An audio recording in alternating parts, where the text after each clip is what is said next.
حمدا وشكرا عليك يا الله، صلاة وسلاما عليك يا حبيب الله.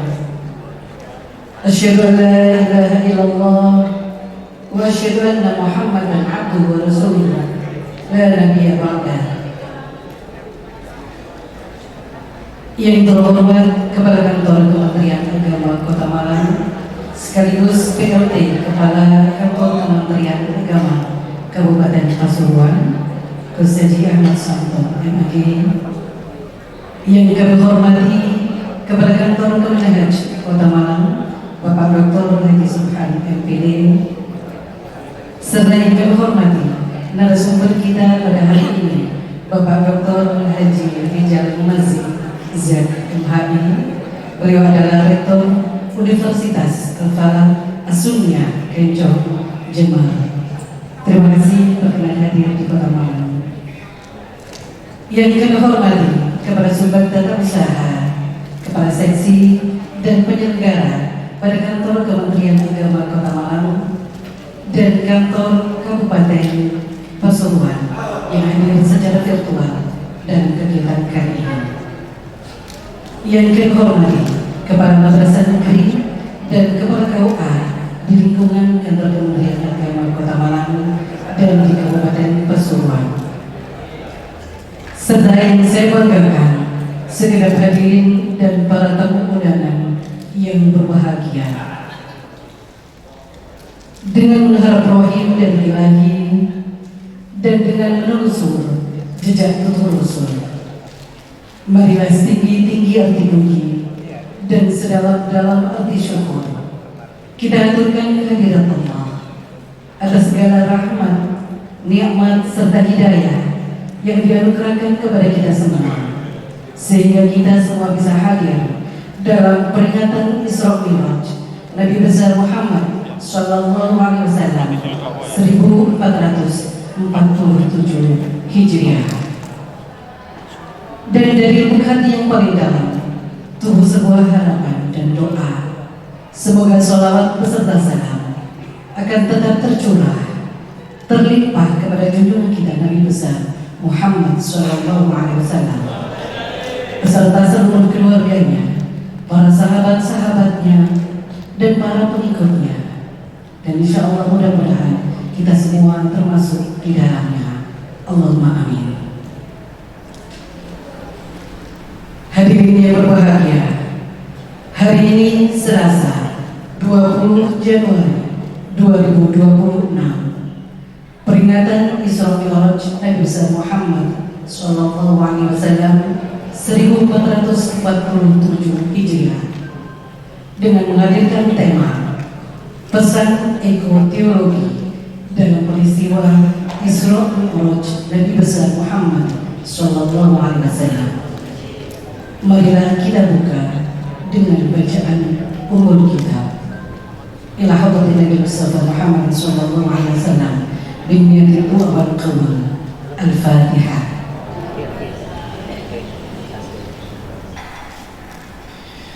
Bismillahirrahmanirrahim.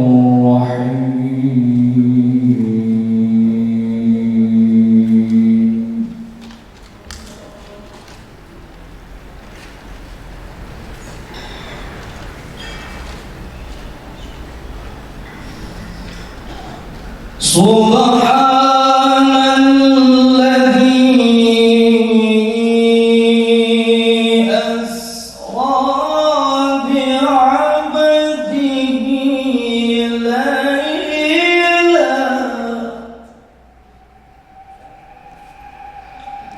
laylan minal masjidil haram ilal masjidil aqsa.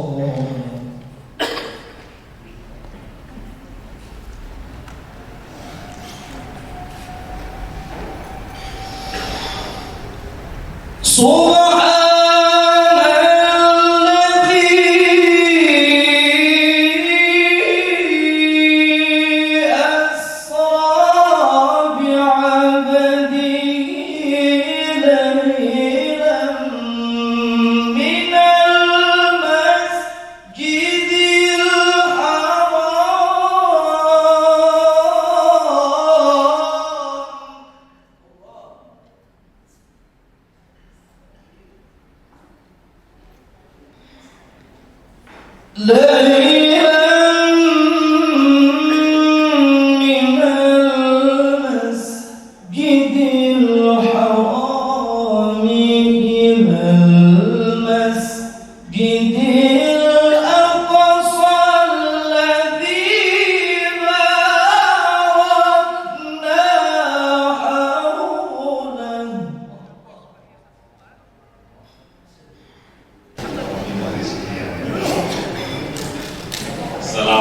warahmatullahi wabarakatuh.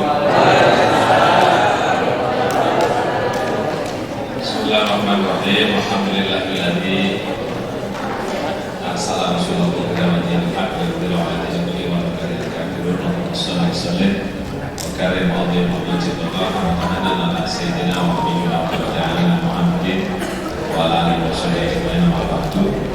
Yang saya muliakan Pak Yai Dr. Haji Rizal Mubazik Sionis MHI.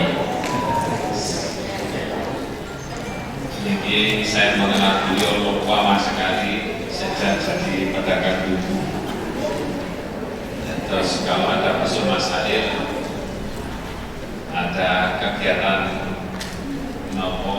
konferwil atau apa keramaian beliau tidak ada yang di tempat yang paling depan seperti sekarang ini, tapi yang paling belakang bagian tontonan buku. Masya Allah, alhamdulillah hari ini bisa hadir dan sekarang duduknya di depan tidak di belakang. Yang saya hormati Pak Dr. Suhan sebagai Kepala Kementerian Haji dan Umroh Kota Malang, yang saya hormati para kasih dari Kabupaten Kota Malang maupun Kabupaten Pasuruan, kawan-kawan kepala madrasah, kawan-kawan kepala KUA, para penghulu, para penyuluh, kawan-kawan dari Kemenhas yang hadir di tempat ini, semuanya saja alhamdulillah. Yang saya hormati DWP,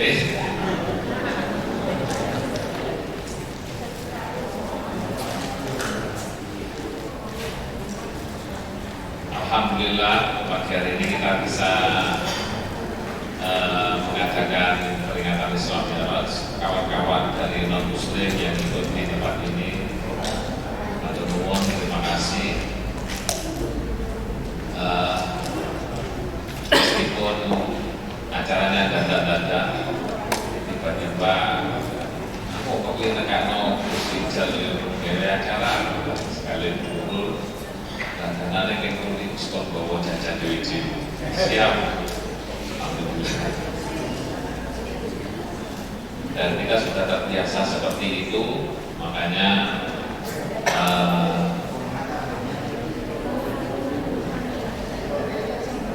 karena ini lek colone Gusti Jalil oleh ono acara gede-gede ngendekno duit hanya untuk sekedar mau kena suruh baru itu biasanya diseneni kalian Gusti Jalil.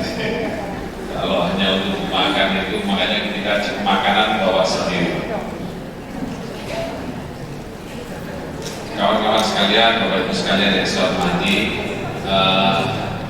peringatan Isra Mi'raj kali ini membawa tema pesan teologi, tetapi nanti Gusti Jalil pada ketika ngomong berserah terus nah itu beliau punya spesialisasi.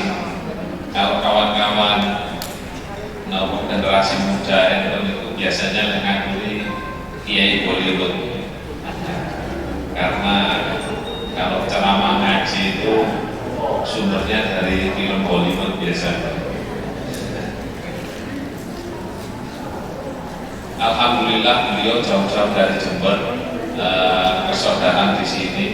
Meskipun saya kesini itu sebenarnya kalau bayar santai, murid kakrono duit. Ini satu hal yang paling saya suka dari Yai Gus Rizal ini, karena beliau ini sudah malang melintang ke seluruh ASEAN, ceramah di mana-mana, dan termasuk yang paling saya senang dengan beliau gerakannya untuk pemberdayaan di daerah-daerah terpencil, daerah-daerah terluar. Saya jadi ingat orang tua saya dulu itu cuma sekedar khutbah, jadi kalau tidak mau khutbah di masjid yang sudah banyak kiainya. Kalau Gus Jalil ini lebih nemen lagi, tidak mau dakwah di yang sudah ramai.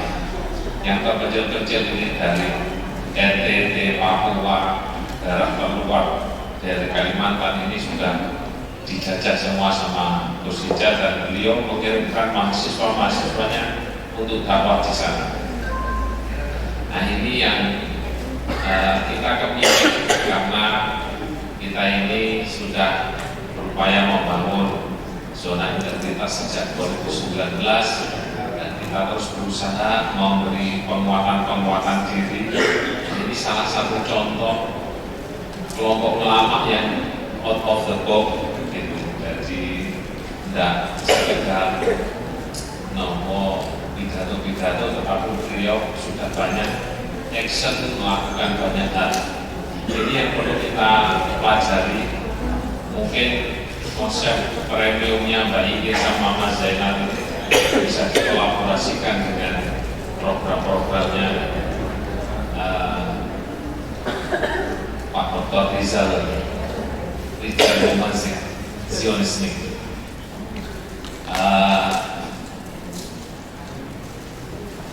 Dan saya berharap dari sini kita banyak mengambil pelajaran, kawan-kawan ASN semua, bahwa masyarakat yang kita layani adalah media dakwah kita, yang kita harus terus tidak lelah untuk mendampingi mereka. Jadi sekali lagi mari kita sama-sama tetap mengingat bahwa kita ini pelayan, bukan yang dilayani.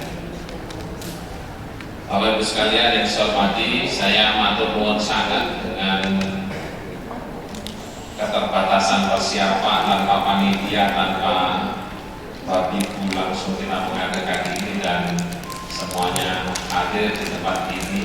Assalamualaikum warahmatullahi wabarakatuh. Alhamdulillahirabbil alamin, wassalatu wassalamu ala asyrafil anbiya wal mursalin Sayyidina wa maulana Muhammadin wa ala alihi wa sahbihi ajma'in. Rabbi shrah li sadri wa yassir li amri wahlul 'uqdatam min lisani yafqahu qawli. Wasaddid lisani wahdi qalbi bihaqqi Sayyidina Muhammadin sallallahu alaihi wasallam. Puja puji syukur kehadirat Allah Subhanahu wa taala yang hingga detik ini memberi kita nikmat Islam, iman serta ihsan, serta menjadikan diri kita sebagai insyaallah bagian dari hambanya yang senantiasa meningkatkan kualitas ketakwaannya kepada Allah, dan semoga Allah senantiasa meridhoi perjuangan kita untuk Islam dan Indonesia. Allahumma sholawat serta takdim salam senantiasa tercurah kepada baginda Rasulullah Muhammad SAW yang senantiasa kita harapkan syafaatnya kelak di yaumil qiyamah, dan semoga kita bisa menjadi bagian dari orang-orang yang beruntung mendapatkan syafaat beliau di akhirat nanti. Allahumma. Tak lupa tentu saja kepada para kiai, para pejabat di lingkungan Kemenak Kota Malang, wabil khusus guru saya Al-Mukarram Kiai Haji Ahmad Samton Masduki, dan juga Bapak Haji Subhan di Kiai Samton, guru saya kalau foto sama beliau itu segininya. Terakhir kali saya kesini 2021 ya. Dari sini terus mulai 2022 kalau nggak salah dengan undang hari santri itu, saya mengisi hari santri sambil duduk seperti ini, saya gatel pukul-pukul pakai sarung sama aku sambal direkam. Tapi tidak apa-apa, jadi beliau guru saya, dan kebetulan sangat keilmuan saya juga nyambung kepada Mbah Yai Mas Budi Mahfud, dan kita mengenal beliau sebagai seorang PNS, Mbah Yai Mas Budi sebagai seorang PNS ASN yang memiliki integritas di atas rata-rata, dan itu menjadi bagian dari sebuah legenda di kalangan para kiai maupun ASN di lingkungan Kemenak, bukan hanya di Malang melainkan di Jawa Timur. Tak lupa juga kepada penghulu viral ini, Pak Yai Anas Fauzi. Alhamdulillah akhirnya ketemu di sini. Nah, ini ternyata dia lebih ganteng daripada di videonya. Lupa juga kepada para pejabat lain, para kasih dan juga Ring Rondo Quds yang sudah hadir di sini, dan juga para penggerak, para ASN di lingkungan Kementerian Agama Kota Malang maupun Kota Pasuruan yang sudah hadir melalui media Zoom dalam kesempatan pada pagi hari ini. Para hadirin hadirat yang dirahmati Allah, ada sebuah hadis istimewa. Hadis ini jarang diriwayatkan, bahkan jarang dibacakan pada saat acara Maulid. Hadis ini termaktub di dalam Musnad Imam Ahmad. Saya bacakan. Bismillahirrahmanirrahim. Haddatsana Hashim bin Qasim, haddatsana Jasad an Thabitin an Anas bin Malik qala Rasulullah Muhammad sallallahu alaihi wasallam, wadittu anni laqitu ikhwani faqala ashabun nabi sallallahu alaihi wasallam, awalaysa nahnu ikhwanak ya nabi? Qala antum ashabi, walakin ikhwani alladzina amanu bi walam yarawni. Hadis riwayat Imam Ahmad. Bagi yang belum paham artinya silakan cermati teks di bawah ini. Pak, halo. Suara kok Yai Mas di Mustamar. Yai Mas di Pak, halo. Allahumma sholli ala sayyidina. Suatu ketika Rasul bersama para sahabat seusai menjalankan sholat jamaah itu duduk-duduk di Masjid Nabawi. Biasanya terjadi interaksi dialogis antara Rasul dengan para sahabat. Tapi waktu itu para sahabat sama sekali tidak pernah, para sahabat enggan menanyakan sesuatu kepada baginda. Lantaran ketika baginda duduk, beliau tampak memikirkan sesuatu atau bahkan tampak melamunkan sesuatu yang beliau rindukan. Tidak ada satupun sahabat yang berani bertanya kecuali satu orang. Lantaran orang ini adalah abdi dalamnya Rasulullah, yaitu Sayyidina Anas bin Malik radhiyallahu anhu. Maka pada saat itu Sayyidina Anas bin Malik usianya masih remaja bertanya, wahai Nabi, nopo ikan jenengan pikirakan itu? Apa yang engkau pikirkan? Dijawab sama baginda, wadittu anni laqitu ikhwani. Aku ini sedang mengharapkan, merindukan berjumpa dengan saudara-saudaraku. Oke, yang dirindukan siapa? Qala ashabun Nabi sallallahu alaihi wasallam, awalaysa nahnu ikhwanak ya Nabi? Bukankah kami ini adalah saudara panjenengan wahai Nabi? Qala, maka dijawab sama Rasul, antum ashabi, walakin ikhwani alladzina amanu bi wa lam yarawni. Kalian semua itu adalah sahabatku, sedangkan para saudaraku adalah siapapun yang beriman kepada diriku meskipun belum pernah berjumpa denganku. Allahumma sholli ala sayyidina. Jadi panjenengan kita yang pesek-pesek ini sahabat Nabi atau saudara?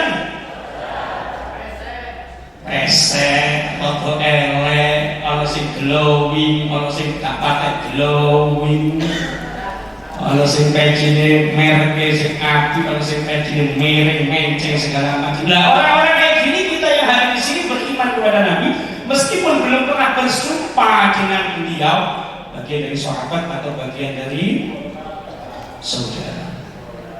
Saudara apa sahabat? Saudara apa sahabat? Jadi tombol-tombolnya awak dhewe leluhur awak dhewe mbah tun batin cak tur cak macak di iku ya minangka sedulure Kanjeng.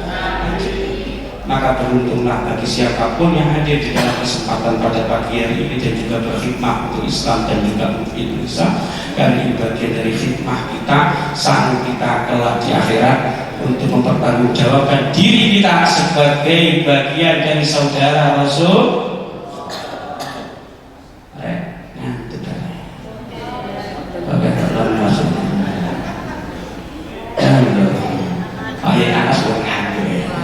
Allahumma sholli ala sayyidina Muhammad.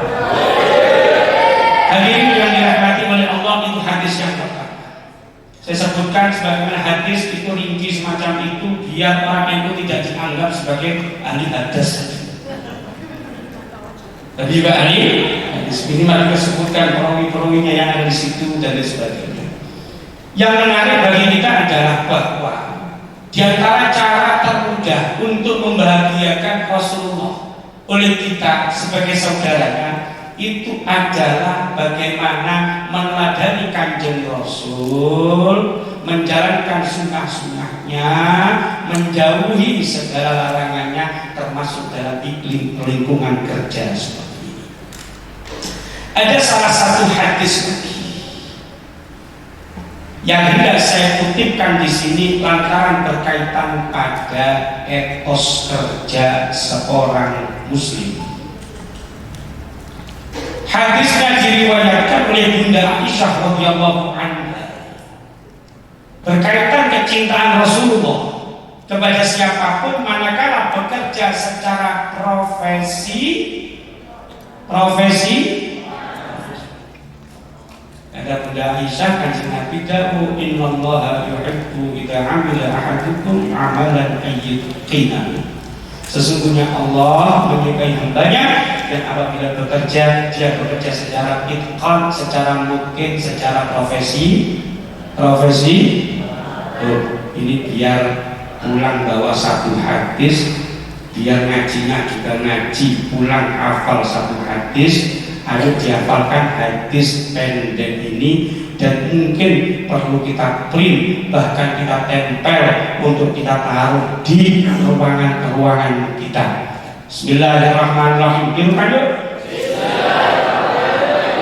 Innallaha yuhibbu idza amila ahadukum amalan an yutqinahu.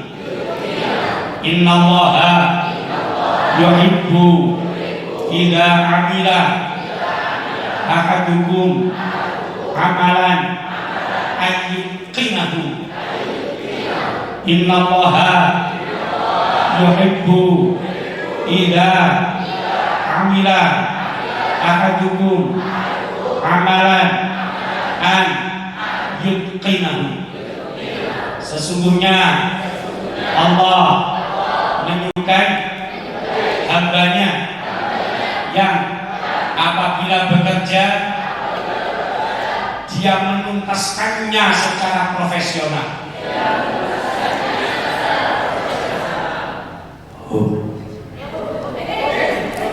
Sudah rekamnya? Terima kasih Bapak Ibu yang dirahmati oleh Allah. Kenapa saya ulang 3 kali? Karena ini sunnahnya Nabi. Ketika Rasul mengajar para sahabat, tidak semua sahabat yang diajar memiliki kecerdasan layaknya Abdullah bin Abbas, layaknya Abdullah bin Umar, layaknya Abdullah bin Zubair, layaknya Abdullah bin Mas'ud. Maka biasanya Kanjeng Nabi ketika mengajar menyampaikan dedauhan, petuah, nasihat, minimal beliau mengulanginya berapa kali? 3 kali. Allahumma sholli ala sayyidina. Ini bagian dari metode Rasul ketika mengajar yang disebutkan oleh Syekh Abdul Fattah Abu Ghuddah di dalam kitab Ar-Rasul Al-Mu'allim. Hadirin hadirat yang dirahmati oleh Allah, itu hadis yang kedua berkaitan dengan profesionalitas kita.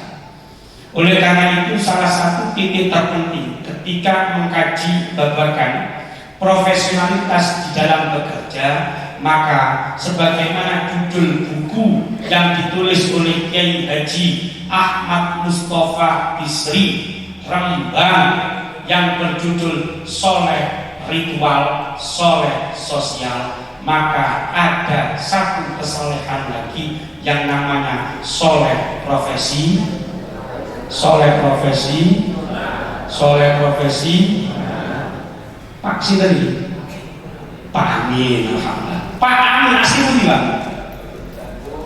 Nah, tetap kuwi Sunan Ampel Surabaya apa pun kuliahnya. Oh, kalau kita tetap itu.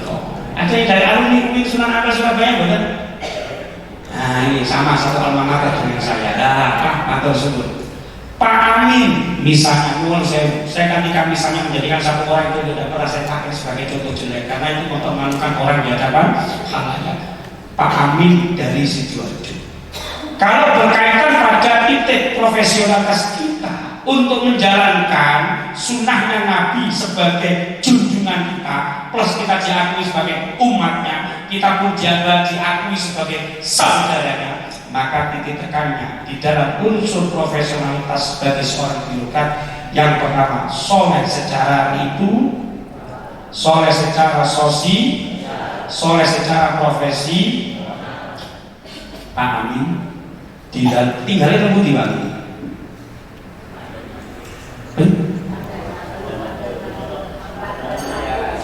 Oh, Malang ini. Oke, dari Sidoarjo ke Malang.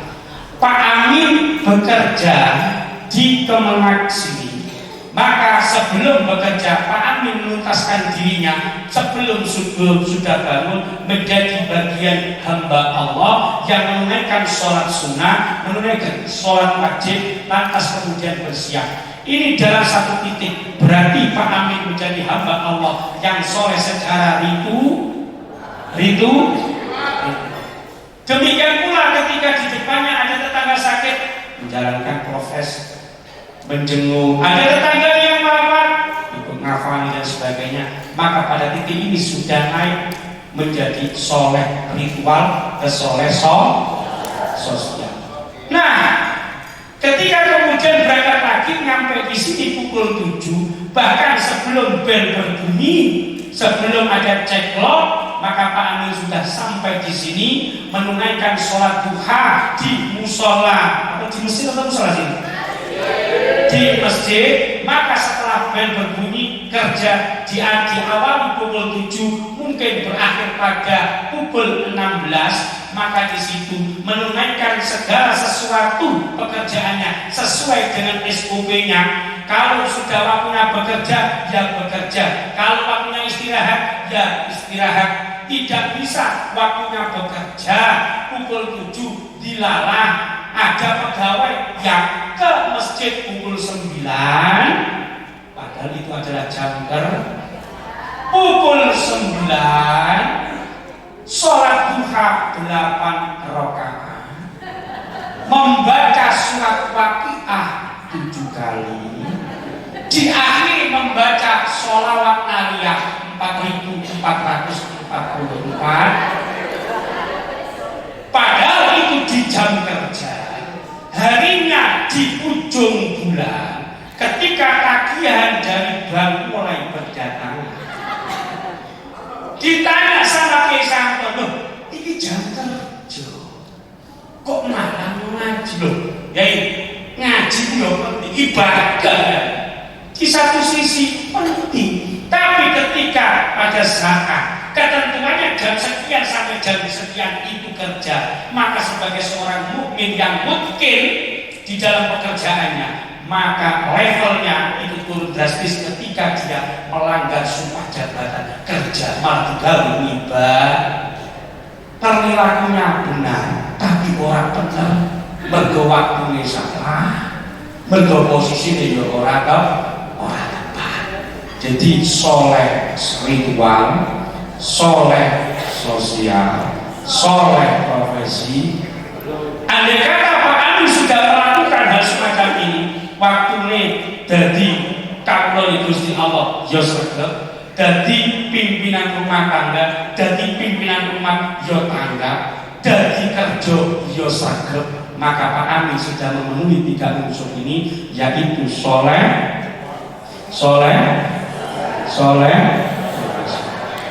Allahumma sholli ala sayyidina maka berkaitan soal profesionalitas ini. Saya teringat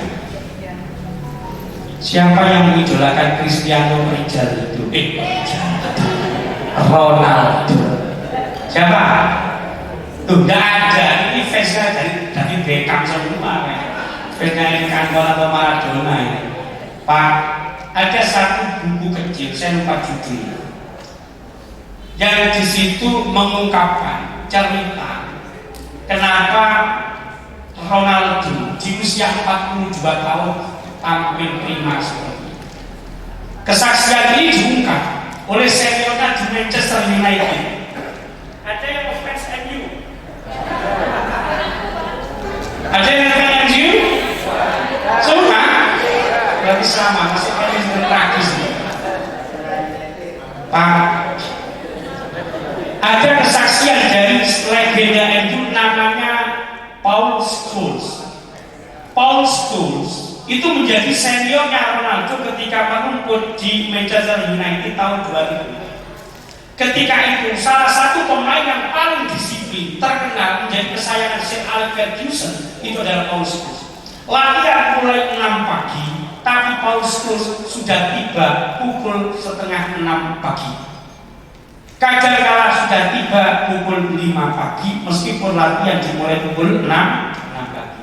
Yang menarik adalah ketika Scholes kemudian bilang pada sebuah stadion, dulu aku terkenal sebagai pemain yang paling awal datang ke latihan, tetapi bocah ini aku datang pukul setengah 6 pagi, dia sudah ada di sini.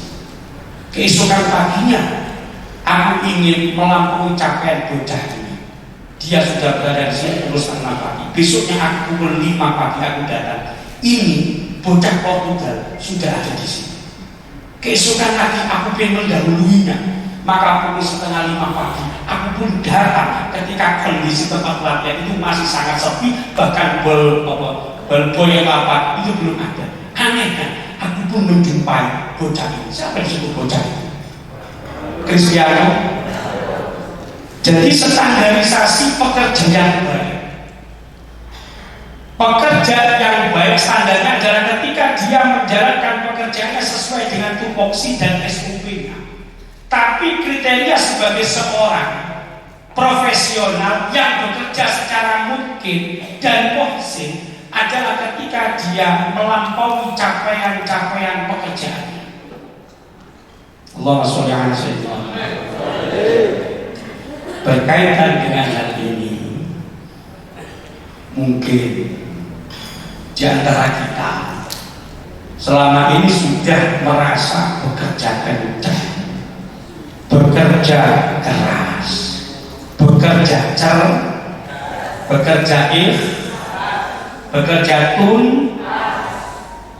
tapi kok ono masalah kok ono pikiran karo bojo, kadang bukan bojo pikiran karo tonggo, gelem karo kanca sakantor, utang numpuk merepet-repet pinjol, sampai sing paling akeh kontake iku dudu pegawai puskesmas tapi pegawai bank. Kok masalah iki ono? Kaya-kaya atur ora iso mergo mikiri babagan utang, babagan duit masalah. Berkaitan soal ini, saya ingat cerita dari guru saya yang menukil kisah tentang Imam Syafi'i. Imam siapa? Imam Syafi'i itu menang. Itu kok Imam Syafi'i malang ini. Pak, Bu. Suatu ketika Imam Syafi'i disowani sama tetangganya. Ngapunten saya itu bekerja keras, tapi perasaan rezekiku gak pada cukup. Tekor, utang nambah terus. Niku pripun nungguin panjenengan Syekh Syafi'i, Yai Syafi'i misalnya. Kerjaan saya bekerja di rumahnya si A. Kerjamu sebagai apa? Sebagai ini pemikul beras atau pengangkut gabah. Per hari kamu digaji berapa? Saya setiap hari Yai Syafi'i saya digaji 5 dirham. Berapa? Mas, ini misalnya saya terjemahkan percakapan Imam Syafi'i dengan seseorang yang soal kepadanya alam-alangan. Mas, dalam boleh bosmu kan? Ngomong bosmu, Mulai besok gaji per hari ojo 5 dirham, tapi dukno dadi petang. Loh, kok malah didukno ya? Wis tak ngomong bos. Bosnya dilapori, bosnya seneng. Ya wis, berarti mulai besok per hari dari 5 dirham menuju 4 dirham. Nggih, niku dawuh Imam Syafi'i ngoten. Ya wis. Bekerja seminggu, 2 minggu, 1 bulan moro maneh. Ngapunten ya, gaji kula kok dikurangi kali majikan kali juragan. Ning kok tetep mawon masalah tetep. Oh, ternyata tambah abot. Kan. Udah lo meneh beli majikan. Ngomong gajimu kok ngedumno 5, 4 sekarang. Lah, lagak kono ya. Lek wis didukno 3 dirham. Ojo moro rene kejaba wis ana 1 bulan utawa 2 bulan engko deloken hasilé ora. Ngomong beli majikane tambah seneng. Mergo gajine mundur kok 5, 4 saiki keluar. Wes. Ketika diturunkan standar gaji per hari menjadi 3 dirham, anehnya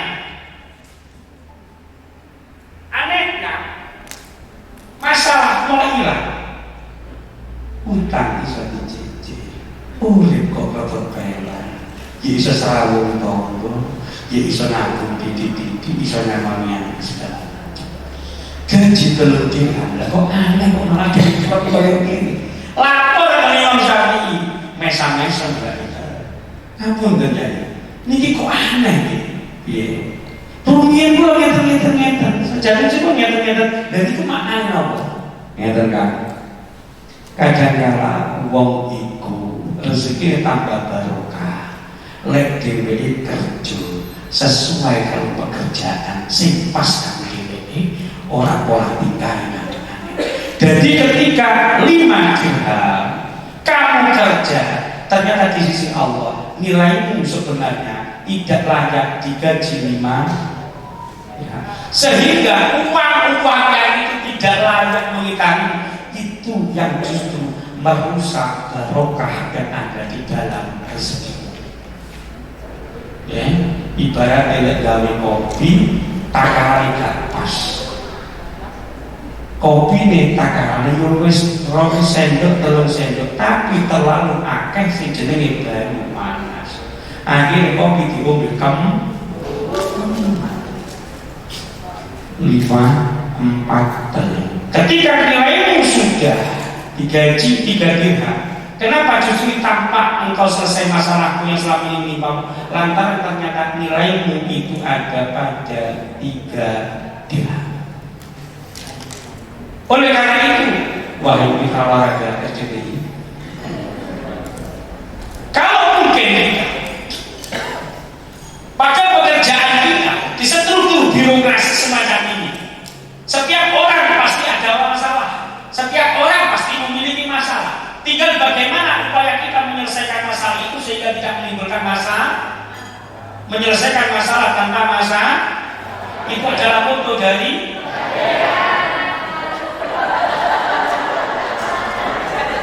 selamat siang, baik pelanggan pegadaian, sehat sedaya ya. Sing mondok emas apa BPKB? Emas ya. Alhamdulillah. Emas perhiasan apa pas antam? Regane harus makan bahasa ini ya. Wes. Allahumma sholli ala sayyidina. Wes, ngeren wong sedherek-sedherek. Kalau mungkin kita saat ini menghadapi masalah dan ruwet tambah ruwet, masalah yang menjadi al-mulku utawi mulek. Warna itu tambah ruwet, jadi guyonane ya. Maka jangan-jangan selama ini meskipun di mata Gus Santon sebagai pimpinan kita tampak bekerja keras, cerdas, ikhlas, sesuai tupoksi, sesuai SOP, tapi jangan-jangan di mata Allah kita sebenarnya kurang di dalam upaya memenuhi unsur-unsur semacam itu, sehingga rezeki yang kita terima, gaji yang kita terima itu justru merusak keberkahan rezeki yang ada dalam keluarga kita. Maka kita pada penting kita cek. Ojo Ojo nang kene. Aku lo tulisu. Oke. Maksudnya jam berapa? Pak ini biasanya. Sini di sini. Jam berapa? Setengah 8. Pulangnya jam berapa? Jam 4. Oke. Masuk di sini. Sesuai SOP. Masuk jam sekian, pulang jam sekian. Ternyata sudah dikasih tugasmu ini, tugasmu ini. Untuk apa? Iki ngikuti kasusnya Ridwan Kamil kok satu.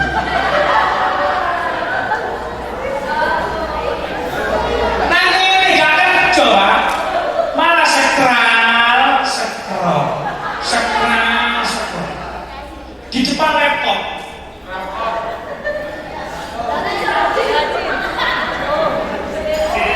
Nanti minta pelayanan. Sebentar. Ternyata moco tulisannya Aurel Formas. Nah ini ya. Yang senyum awal ini baru baca. Ya kan, dan ternyata tersinggung ini ikuti kasus ini. Jadi sebut-sebutan.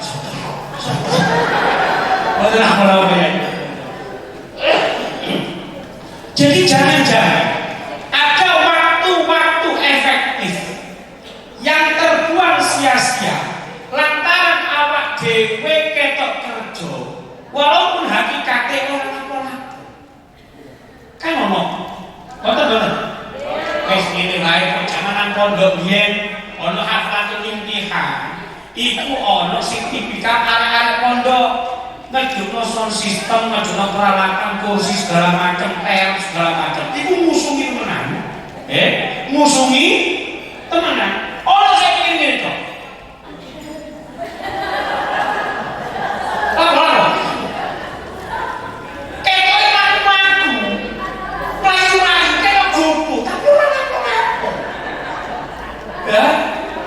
Jangan kita itu seperti itu. Makanya ini capaian seorang muslim. Loh, akeh.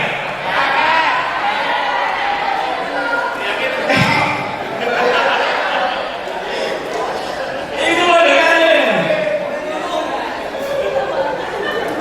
Terus. Pajangan dashboard mobil itu sama dengan kamera, nek. Ada ini hal itu ya. Jadi mandor banget ya. Allahumma sholli ala sayyidina Muhammad. Jadi yang disebut muhsin, orang yang excellent, bahkan par excellent, itu adalah ketika nilai pekerjaannya dia dari 100 nilainya, tapi dia meningkatkan kualitas menjadi 150. Excellent. Sebagaimana Cristiano Ronaldo juga jadi Ronaldo. Ya kan? Jadi Allahumma sholli ala sayyidina Muhammad. Para sahabat yang dirahmati oleh Allah. Tadi sudah dibacakan oleh Kori. Siapa kalau ini? Mas siapa? Sini. Mas Zaki. Saya sudah 5 kali ini, bahkan 6 kali dalam momentum Isra Mi'raj, itu ngisi di beberapa acara. Ini kok jadi Zaki kabeh? Zaki, berarti sip ya. Zaki dua anak besok jenenge Zaki lagi. Beda dito, Qori. Allahumma sholli ala sayyidina Muhammad. Surat Al-Isra ayat 1 tadi sudah dibacakan oleh Mas Zaki. Subhanallazi asra bi 'abdihi lailan minal masjidil haram ilal masjidil aqsa alladzi barakna hawlahu linuriyahu min ayatina innahu was-sami'ul basir. Ayat Al-Qamar. Ini yang hadir kiai, ini yang hadir para ustadz, insya Allah sudah beberapa kali juga menyampaikan ulasan dalam beberapa pengajian Isra Mi'raj di kampungnya masing-masing. Berkaitan soal hal ini, insya Allah ini tidak saya paham penjelasan mengenai tema Isra Mi'raj, karena sesungguhnya setiap hari pun kita dalam corong-corong toat alias pelantang masjid kita membacakan dan bahkan kita mendengarkan uraian kisah Isra Mi'raj yang kadang-kadang kita hafal tapi kita tidak paham maknanya, yaitu melalui pembacaan sholawat tarhim. Sholawat apa? Salatu wassalamu alaik. Ya Imam al-Mujahid Oh ya. Wah ibu ini, satu-satunya redaksi sholawat Nabi dari sekian banyak redaksi sholawat Nabi yang juga diantaranya dikumpulkan oleh Syekh Yusuf bin Ismail An-Nabhani di dalam Afdhalus Sholawat ala Sayyidis Sadat, tidak ada satupun yang ada kalimat ya Imam al-Mujahidin, bahkan di Dalail Khairat pun tidak ada kalimat seperti ini kecuali kita jumpai dalam sholawat coba sholatu wassalamu alaik. Tadi apa yang pertama? Ya Imam al-Mujahidin, sholatu wassalamu alaik. Ya Nasirul Huda, ya Rasulullah. Wa ya Rasulullah. Sholatu wassalamu alaik. Ya Nasirul Haq, ya Rasulullah. Sholatu wassalamu alaik.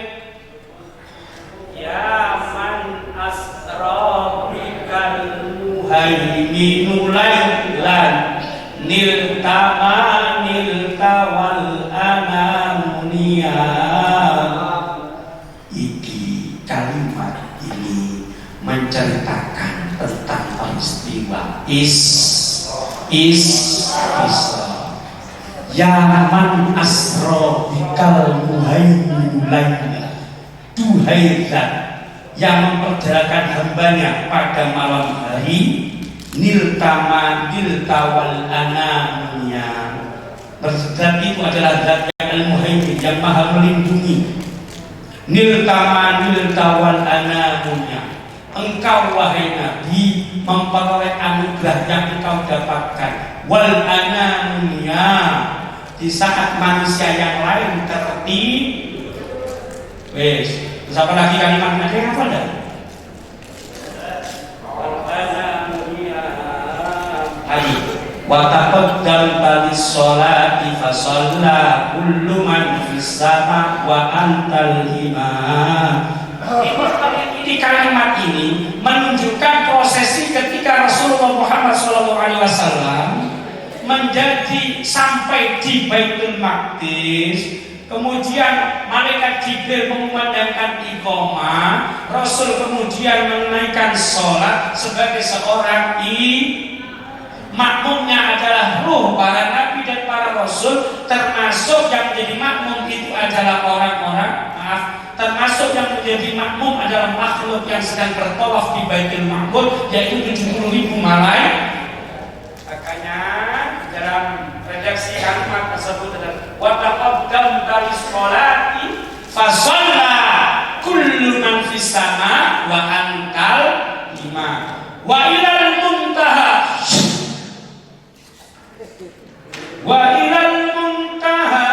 rufi'ta kariman wa ilal muntaha rufi'ta kariman fasami'tan nida alaikas salam.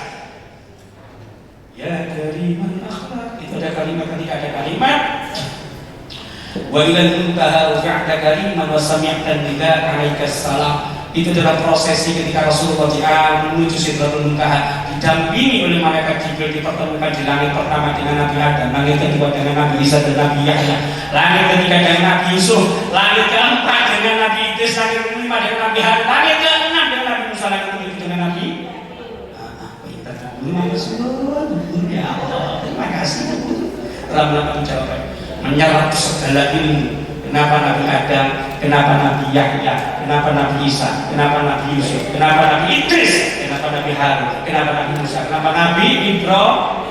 Ada penyerapan ilmu-ilmu, pengalaman dimensi kemanusiaan setelah para Nabi ini menjalani tugas sebagai seorang Rasul untuk menyebarkan ajaran Islam, sehingga pulang terjadi yang namanya pencerahan seperti ini dan sebagainya. Kapan-kapan kita bahas karena waktunya tidak ada kalimat-kalimat menarik ketika Rasulullah Muhammad SAW. Kenapa dipilihkan oleh Allah itu menemui Nabi Adam? Kenapa tidak menemui Nabi Nuh? Kenapa tidak menemui Nabi Yakub dan lain sebagainya? Allahumma sholli ala sayyidina Muhammad. Kapan-kapan kita bahas karena ini sudah hampir jatuh saya.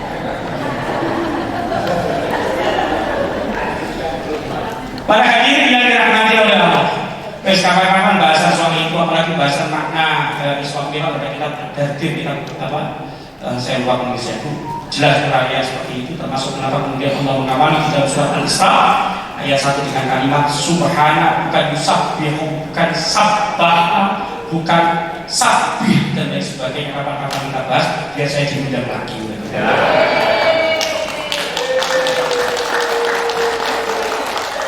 Oke, Allahumma sholli ala sayyidina Muhammad. Jadi bahasa makna sholawat tarhim sengaja saya pendek kalau dilonceni sak jam orang. Poin yang ketiga, ini saya nyantol ketika ada yang namanya pesan ekoteologi dalam peristiwa Isra Mi'raj. Wah ini, saya baru sadar. Mari kita baca, ternyata makna ekoteologi yang pertama kali dilakukan melalui keputusan Menteri Agama nomor 244 kalau tidak salah tahun 2025. Gini bukan? Tidak apa-apa, tidak apa. Saya pun baru baca lagi di ruangan yang sampon. Ya, pesan ekoteologi ini saya kira sesuatu ide dari Kiai Haji Nasaruddin Umar melalui Kementerian Agama yang pantas untuk ditopang dan untuk dibimbing. Kenapa? Nuwun sewu. Buka-buka hati protokol video saya nanti. Kita itu kepada anak didik kita, bahkan kepada masyarakat, seringkali menyampaikan kisah keramat-keramat para aulia. Oke? Jadi bikin wali terbuang. Ada ciri-ciri dari berarti wali ini lupa awan kinton ya Pak. Berkumpul lah. Berjalan di atas air gini-gini. Kisah-kisah yang mungkin ketika kita mendengar tahun 1960 atau ketika kita kecil, amin, dari bapak sahabatnya, kita menjadi takjub. Tapi ketika diceritakan kepada anak-anak, jalan di atas air, itu sekarang ada teknologi, tapi cover biru bisa. Dan sebagainya. Mereka tidak ada takjub. Maka biasanya saya mengubah kurikulum. Saya tidak mengabaikan yang namanya mukjizat, keramat, ma'unah dan sebagainya. Tetapi ada kalanya perlu kita tutup cerita untuk diganti dengan mekanisme penceritaan keteladanan yang bisa menggerakkan orang. Oke? Kisah apa yang menggerakkan orang? Mengenai kisah orang-orang yang hidup pasca perang dunia kedua sampai hari ini. Pahlawan apa? Pahlawan kemanusiaan. Pahlawan apa? Pahlawan lingkungan. Saya meyakini seorang pria lugu yang ada di wilayah Wonogiri namanya Mbah Sajiman yang melakukan upaya penanaman pohon sejak mungkin 40 tahun yang lampau sampai hari ini, sehingga lereng Gunung Lawu yang awalnya gundul menjadi bukit-bukit yang hijau. Burung-burung yang awalnya tidak ada kemudian mulai ada, tanaman endemik mulai tumbuh dan sebagainya.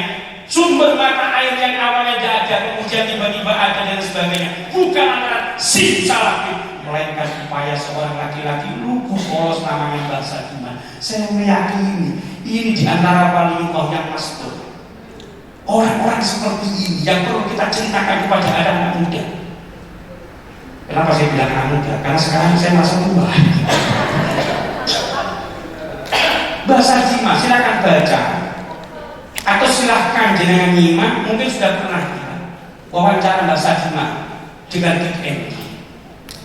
Orang yang lugu, dia itu melakukan penanaman di saat bukit itu tidak ada yang mau nanam sampai sekarang dan sebagainya. Dia bangun tangga-tangga dipisui sama tetangganya lantaran dia hanya penjual bibit cengkeh. Kenapa mau capek-capek menanam yang namanya bibit pohon beringin, bibit pohon saingan dan sebagainya, sehingga itu menjadi sesuatu yang menarik, kemudian menjadi bukit yang menghijau sampai sekarang dan oleh masyarakat puluhan bahkan ratusan hektar yang dihijaukan dinamakan Bukit Sajiman. Kabar bukan tafakulan kepada seorang putranya. Saya meyakini orang-orang ini sebagai waliullah. Kenapa? Ketika ditanya oleh Manro Buka kelihatan gawe iki Pak, aja sampai jenengan sering ngombe kopi robusta. Keliru. Man robusta. Ojo lah ini sama. Beda. Mbak Hadiman itu diwawancarai karena dia mendapatkan hadiah umroh dari tim Trans 7 seingat saya. Ketika setelah dia tawaf, dia kemudian diwawancarai sama wartawan. Mbak, cita-cita jenengan melakukan penghijauan puluhan hektar itu apa sih? Jawabannya bingung. Saya hanya ingin jadi orang yang ikhlas dan juga bermanfaat untuk orang lain. Amal jariah yang ada dalam benak kita, generasi old, generasi kolonial, bukan milenial, kami kolonial. Amal jariah itu bangun masjid. Toh, gimana? Masjidnya kakek, masjid bangun terus renov terus jamaah kesebelasan jamaahnya, ya.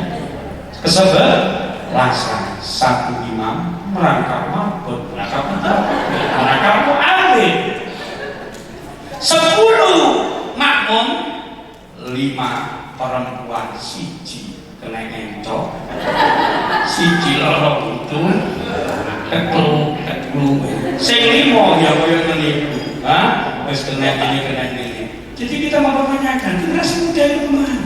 Jangan-jangan memang tidak ada program yang membuat generasi muda tertarik untuk mengunjungi masjid. Lantaran mungkin sikap kita itu dianggap sikap yang tidak nyaman bagi generasi muda. Jadi akhirnya masjid itu kesejahteraan itu bangun menara. Sila fungsi menara itu loh, saya ada Google Map, zaman paling sombong Pak, untuk aduan masjid itu aja mana? Di menara itu. Jadi ada banyak program yang memang harus kita lakukan. Jadi ada efisiensi anggaran, ada efisiensi keuangan umat untuk menjalankan berbagai program yang memang berdaya guna, berdampak jangka panjang dan nilai membahagiakan umat dengan jimat. Kuncinya membahagiakan. Ngeten. Dikali sangkut ingin cerita. Tanggal 9 Januari 2026, berarti sekitar 11 hari yang lalu, saya menjalani ujian sidang terbuka disertasi di UIN Sunan Ampel Surabaya. Judul disertasi saya Fikih Kebangsaan Kiai Haji Abdul Wahid Hashim, peletak fondasi kepantrian agama. Jadi leluhurnya kemenang itu Bayi Wahid Hashim, Bapak Ibu Saudara. Saya teliti fikih kebangsaannya. Ketika sudah menjalani ujian tertutup tanggal 5 Januari, saya posting foto, saya kasih keterangan. Alhamdulillah sudah selesai menjalani ujian tertutup dan sebentar lagi saya akan menjalani ujian terbuka. Saya caps lock tulisan dalam bentuk kapital.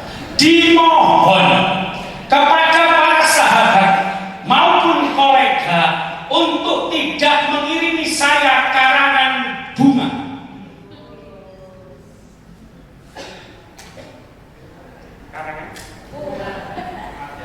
Tapi cukup diganti mengirimi saya bibit tanaman atau mengirimi saya buku baru maupun buku bekas. Kirimkan ke saya sebagai bentuk ucapan tahniah atas ujian terbuka saya, dan semua akan saya bagi-bagi. Buku saya bagi ke berbagai perpustakaan binaan kampus yang saya pimpin, sedangkan pohon bibitnya saya bagi ke desa binaan kampus maupun desa binaan Ansor. Pak, dahsyat, Masya Allah ya ini. Tiap hari yang ini karangan bunga itu tidak ada, yang justru ada saya terima itu bibit pohon. Oke, bahkan kemudian teman-teman saya, alhamdulillah ada karangan bunga. Yang saya terima itu bibit pohon-pohon terus buka karuan banyak gitu. Beberapa orang itu telepon, saya minta nomor rekening apa untuk mengirim ucapan bunga, tapi tidak saya kirim itu sebagaimana permintaan jenengan. Saya kirim uang 1,5 juta, ada yang kirim 3 juta segala macam. Silakan dipakai untuk beli bibit pohon. Pak, bibit pohon kemudian saya umumkan karena saya sekarang sedang bersama kawan-kawan Ansor dan Banser itu membangun kantor PCDP Ansor Kencong Kabupaten Jawa. Saya tidak mau nodong proposal. Sepunten sepeda silaturahim kaping kalih niki kawula jajaraken bantuan. Konsepnya harus diubah. Saya bilang kemarin di Facebook juga. Saya ini aja ini titipan uang, terima kasih bu ini sebagainya. Ini uang titipan panjenengan sebagai ucapan bentuk selamat kepada saya selesai ujian S3. Ini sudah saya lupakan. Ini bibit pohon kulit, harganya sekian. Ini bibit pohon apokat. Ini bibit pohon kelengkeng, jadi saya jember super segala macam. Harga yang saya pakai beli, saya pulak dari namanya Pak Tondo itu 30.000, maka ini saya hargai 50.000. Kenapa? Laba 2.000 saya pakai untuk membangun kantor Ansor. Jadi satu tembakan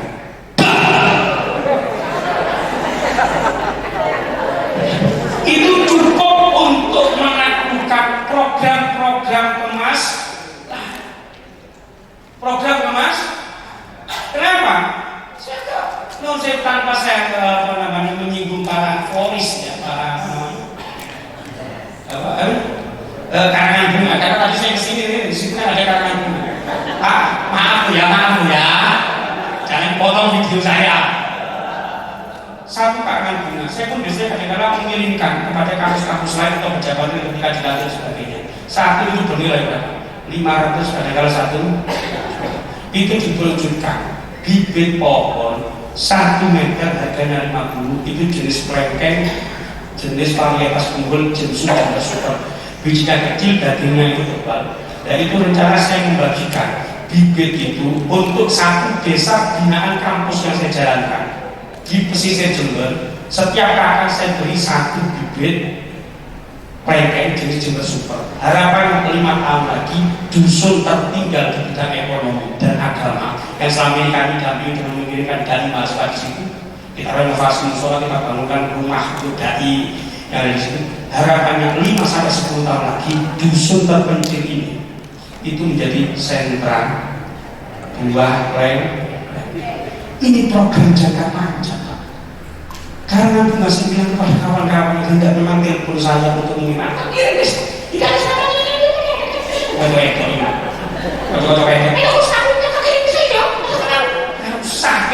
duit baik karena bunga yuk sampai dikirimkan di mana saya paling hasil kepuasan ego saya paling aku betul kira boleh bicara direktur bank ini kecil selesai 1 jam 2 jam selesai yang lain datang ke ujian terbuka saya boleh Bang Rijal selesai tinggal dan mengingat 1 pohon Pak ditanam Pak pohon kulit apokat bahkan mangga atau plengkeng. Makanya benar katakan Nabi Muhammad SAW, seorang muslim yang menanam pohon kemudian tumbuh buahnya dimakan oleh burung, bahkan buah yang dicuri pun itu semuanya bernilai sodako yang paling mudah berdimensi jangka panjang itu sodako bibit di antara gagasan saya, termasuk sodako berupa buku. Pak, ini tiap hari saya pun menerima paket dari teman-teman dikirim paket buku-buku. Saya minta buku bekas, buku baru sebagai jual titip uang. Ini buku-buku ini saya tumpuk. Besok saya tulis setiap hari, saya tulis video itu di Facebook saya. Buku-buku ini yang kita saya sedekahkan untuk perpustakaan di pesantren yang kami pimpin. Kalau buku-buku untuk buku penalaran, buku filsafat, saya taruh di perpustakaan kampus. Sedangkan buku kecil-kecil punya karya, KKPK, Komik Joran yang Marwala Wasodia Jumain itu saya pakai untuk mengisi beberapa perpustakaan. Pak, mungkin tindakan kecil yang kita lakukan itu akan memiliki dampak panjang. Mungkin tindakan kecil yang kita lakukan remeh-temeh telah mungkin yang akan menyelamatkan kita ketika kita di akhir. Mungkin saat ini kita pergi di jalan orang yakin Masya Allah betul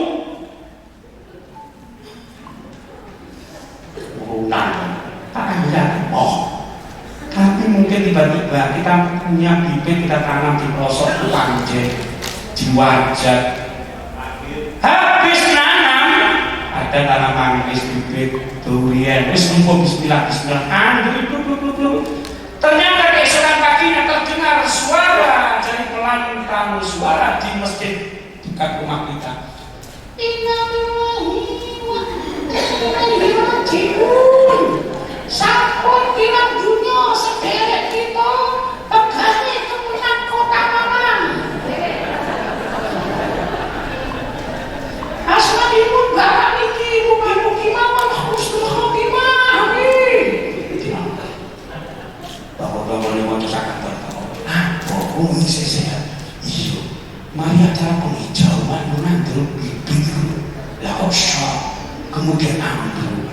Lah kok besok nang akhirat. Amal sedekah ini gak diterima. Iki ternyata sing rapet nopo. Mergo toko bibit manggis, bibit klopo, bibit iki digondol codot. Codot iki semangat. Maka dari Kanjeng Nabi dahulu bahkan bibit pohon yang ditulis saja oleh makhluknya Allah itu mendapatkan sedekah. Coba, ini ajaran ekoteologis yang luar biasa. Meskipun kadang-kadang saya itu protes ajaran luhur kita. Gue kemudian loh, nang dingin kalau kemudian mana sih bawah so, lek moyo aku hilang, lek moyo nang gunung, manuk hilang, sinarmu kalau, nah apa itu aja memang untuk menakut-nakuti, tapi di sisi lain itu sangat bermanfaat karena sumber air bisa ditemukan di area sekitar ditanami pohon beringin, kan itu kan. Tetapi aneh kan mesti Allah. Betul, itu siluman ini. Gue jauhnya jalan gue tinggi ya, macam-macam boleh buat tebak. Gue kok disusupi, gue kok kesurupan siluman macan putih. Diancam itu diancam anak viral. Siluman macan putih. Berarti macan putih yang dikejili yang viral itu.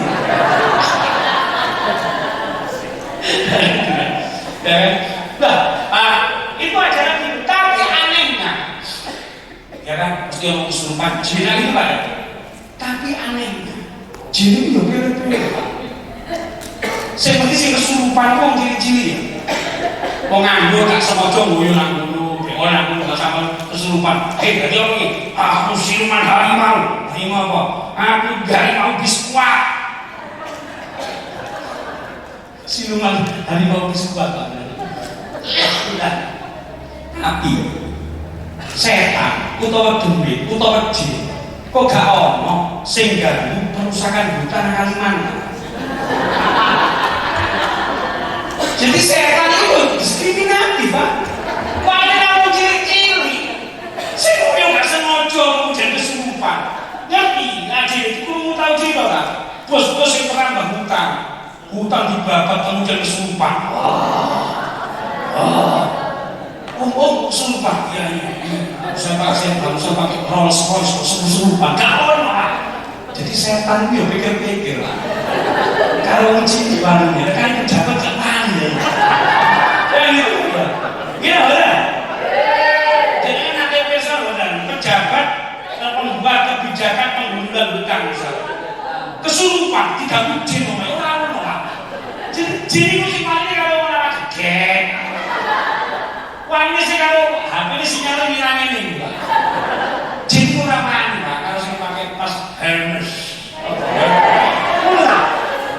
Louis Vuitton saya itu paling Lexus orang Pak ya apa mereka gak tahu kan apa parfumnya beda ya jadi parfumnya impor mereka jadi jin Pak sebenarnya parfum apa Pak?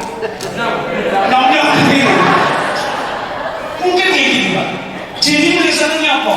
Parfum Jafaron minyak malaikat subuh gaul masih ambil jin parfumnya gak cocok bos parfum impor kok Paris mereknya Christian Dior wah ketawa sih pas besar ini pelanggan ya Allahumma sholli ala sayyidina Muhammad bahkan Kanjeng Nabi Pak nate dawuh kira aku harus makan. Kok iki habis tak apal wae. Ning lho mergo grogi dengan utamanya santo kan hati silakan. Terus Kanjeng Nabi kados ngeten, nalika istirahat kabeh jumpai menangi sesuk iku kiamat lan tangan-tanganmu iku ana bibit tanduran, tetep tanduran.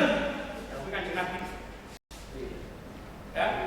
Jadi ini kami mohon kepada para penggerak Kemenak Pasuruan maupun Kemenak Kota Malang, hadis-hadis kesadaran ekologis semacam ini yang harus menjadi bagian dari penerapan kurikulum secara mendasar bagi para penggerak di wilayah Kemenak maupun lembaga pendidikan yang ada di wilayah Kementerian Agama.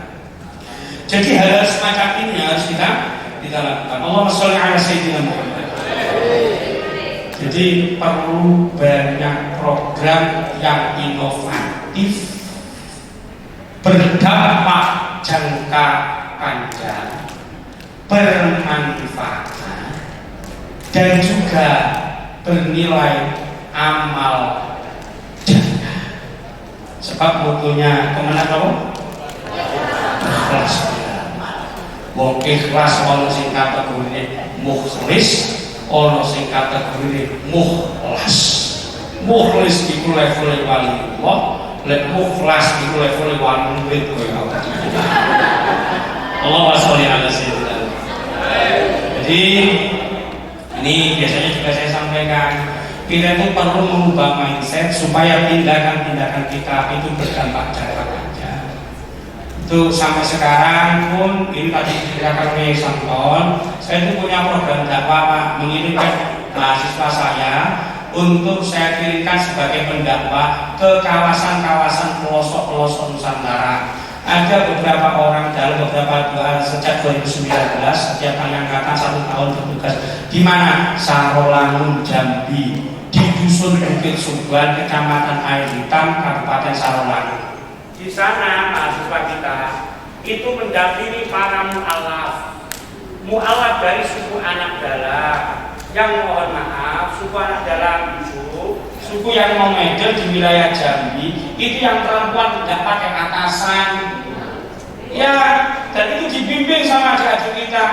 Kemudian kita kirimkan ada laporan sepeda motor 2, sepeda motor Revo yang kita beli pakai dana urunan para Facebooker ya.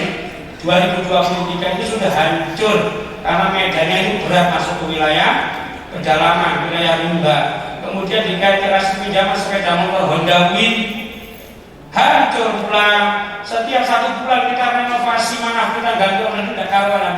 Akhirnya kemarin saya galang-galang di Facebook, itu bisa kita belikan sepeda motor CRF, sepeda motor trailer. Dakwah terus bangga. Ini Februari saya belikan lagi, termasuk saya sudah beli, bukan uang saya Pak ya. Itu hasilnya saya galang di Facebook. Program-program saya di Facebook bisa jalan ngecek, termasuk ini sudah saya belikan dalam rangka Harlah NU. Wong nanti Harlah NU bendera itu ini upacara kepanasan keluarga juga utang susunya setok ya kakak-kakak. Saya enggak, ayo kita mau bergabung dengan saya. Ini ada guru ngaji di Ajung Jember, itu menderita polio sejak kecil, itu kita belikan sepeda motor. Sepeda motor kita belikan mereknya Honda, cuma Honda Bio ya, kopi. Honda Mio, Honda Beat, ini Honda Beat kita beli yang second, kemudian kita modifikasi roda 3 agar bisa kita hadiahkan dalam rangka Harlah Nahdlatul Ulama ke-100.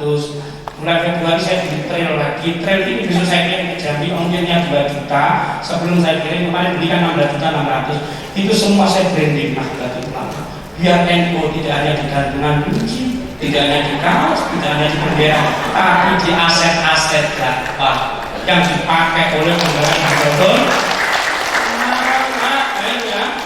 Kalau sebelumnya saya galang-galang di Facebook, ya, amin ya. Nah, saya beli Pak, dapat dana, saya belikan ambulan. Ambulan kita beli di Malang, ternyata ambulan second kan, rilisan Regio tahun 2005. Teman-teman banser saya minta kesini harganya 59 juta. Ternyata saya cek itu di BPKB sama di SSTK tertulis itu ambulan second bekas milik Rumah Sakit Kristen di Purwodadi. Jadi ini ambulan kita beli kemudian kita mualafkan. Jadi ambulan itu akhirnya begini, ambulan multi guna bansos itu kode itu seliwas segala. Saya lebih bangga aset-aset rumah itu berwujud seperti ini daripada sebagaimana tadi disampaikan oleh Kiai Samson, kita saya lakukan daripada habis untuk saya komunikasi. Makanya saya bilang kepada teman saya yang mengisi acara di Bali di Tabanan, juga kawan-kawan Ansor yang ada di penggerak Kemenang sana, rencana mau mengundang sholawatan, Pak. Semalam itu bisa habis 100 bahkan sekarang habis 250 juta. Saya bilang kalian itu di minoritas Bali, nggak usah diajar Ancol. Itu 250 juta, urunan wong-wong juga bantuan dari Pemkab segala macam. Itu wujud no. Yang pertama, Ansor sudah punya kantor atau belum? Belum. Kenapa nggak pakai bangun kantor saja? Yang dipuji oleh Allah di dalam surat Al-Hasyr ayat 9. Kemampuan kaum Ansornya Nabi dalam membangun rumah.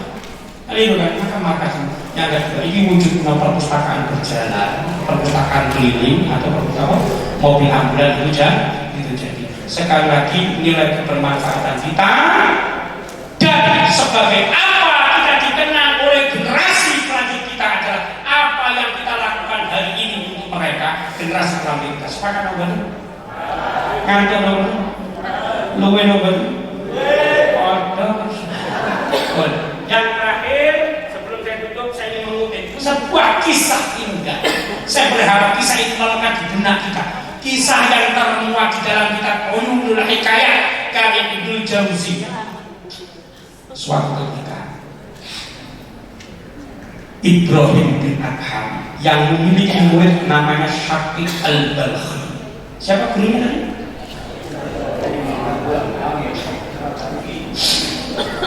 Sekalian saya bilang.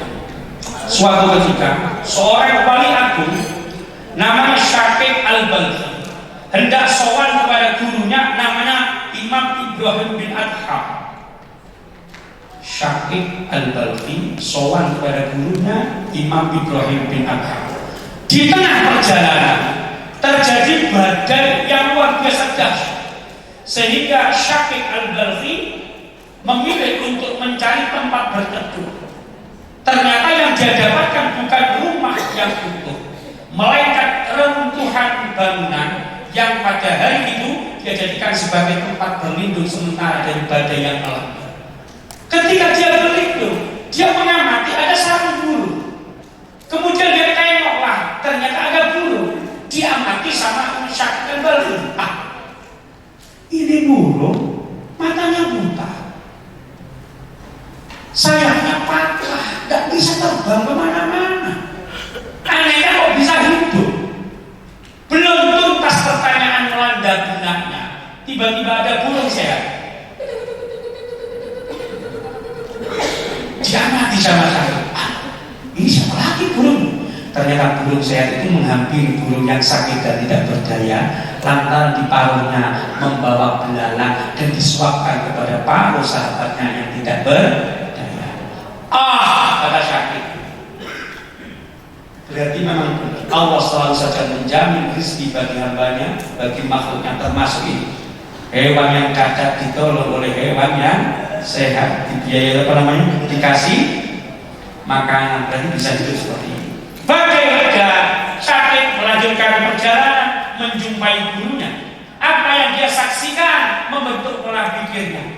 Guru, apa? Tadi saya menjumpai gini-gini, oke. Kesimpulannya, saya besok tidak perlu bekerja. Saya cukup wiritan saja. Toh rezeki akan dijamin sama Allah. Bahkan bagi burung yang cacat saja rezekinya dijamin, apalagi saya sebagai ahli ibadah. Mendengar keterangan dari muridnya Imam Ibrahim bin Adham, sang maha guru dunia sufi ini, kemudian beliau bilang, Syaqiq anakku, engkau harus mengubah pola pikir. Kenapa justru engkau memilih untuk menjadi seperti burung yang cacat yang tidak berdaya? Kenapa justru tidak engkau ubah pola pikirmu menjadi layaknya burung yang sehat yang sedang terbaring sakit. Jadi mindset harus diubah dari pasif ke aktif.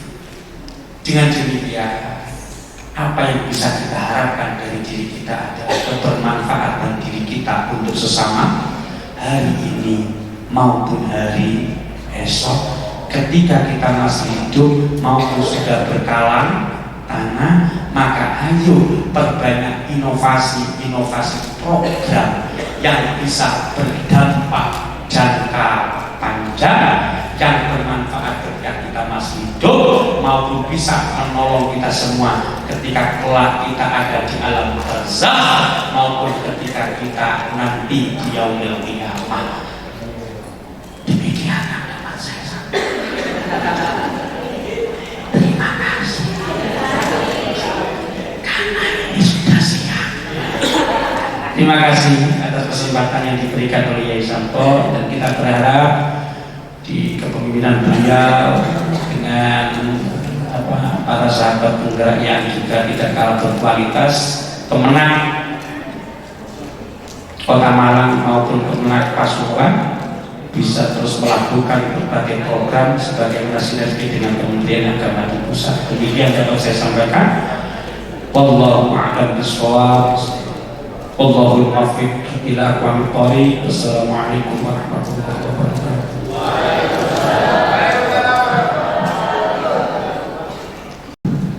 Acara selanjutnya yaitu doa. Karena Mubarak tidak mau memimpin doa, maka doa selanjutnya akan dipimpin oleh Al-Karom Bapak Sukirman. Dengan demikian, dengan berakhirnya doa, maka selesai pun acara doa.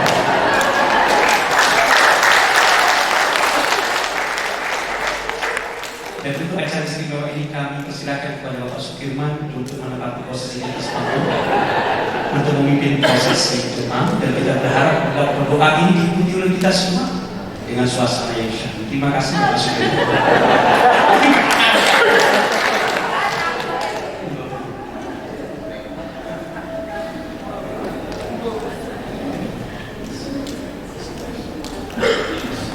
Bismillahirrahmanirrahim. Atas petunjuk dan maunah dari beliau Kiai Haji Rizal, mari kita akhiri kegiatan kita pada pagi hari ini dengan berdoa. Mudah-mudahan seluruh rangkaian kegiatan Islam ini dapat bermanfaat bagi kita semua. Al-Hadini wa ala kulli niyatin shalihah. Al-Fatihah.